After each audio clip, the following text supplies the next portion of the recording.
ময়মনসিংহ মহানগরীর যুব বিভাগ কর্তৃক আয়োজিত 16 ডিসেম্বর মহান বিজয় দিবসের শুভেচ্ছা জানিয়ে আজকের এই র্যালি পরবর্তী সংক্ষিপ্ত সমাবেশে সম্মানিত সভাপতি ইঞ্জিনিয়ার আব্দুল বারিক,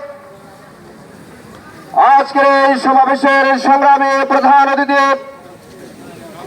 সংগ্রামী জননেতা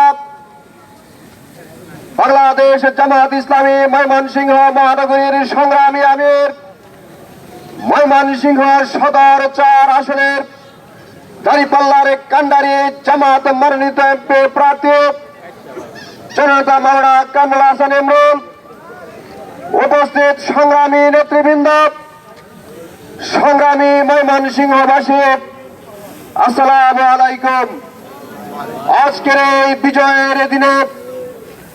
আপনাদের সবাইকে জানাচ্ছি বাংলাদেশ জামাত ইসলামীর পক্ষ থেকে বিজয়ের শুভেচ্ছা। আজকের এই বিজয় দিবসের অনুষ্ঠানে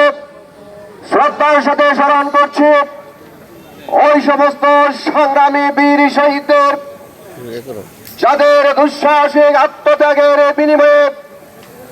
আমরা বাংলাদেশ নামক স্বাধীন ভূখণ্ড পেয়েছিলাম, স্বাধীনতা অর্জন করেছিলাম। সংগ্রামী সাথী বন্ধুগণ, বাঙালি জাতির ইতিহাস, লড়াই সংগ্রামের ইতিহাস সেই ব্রিটিশ আমল থেকে শুরু করে 2024 সাল 5 আগস্ট পর্যন্ত এই বাংলার দামাল ছেলেরা বিভিন্ন সময়ে বিভিন্ন স্বৈরাচারের বিরুদ্ধে বুক পেতে দিয়েছে, লড়াই সংগ্রামে অবতীর্ণ হয়েছে, প্রবঞ্চনা বঞ্চনা বৈষম্যের বিরুদ্ধে লড়াইয়ে নিজের জীবনকে বিলিয়ে দিয়ে যুগে যুগে বাংলাদেশকে, বাংলার মানুষকে তারা জয়ী করেছে।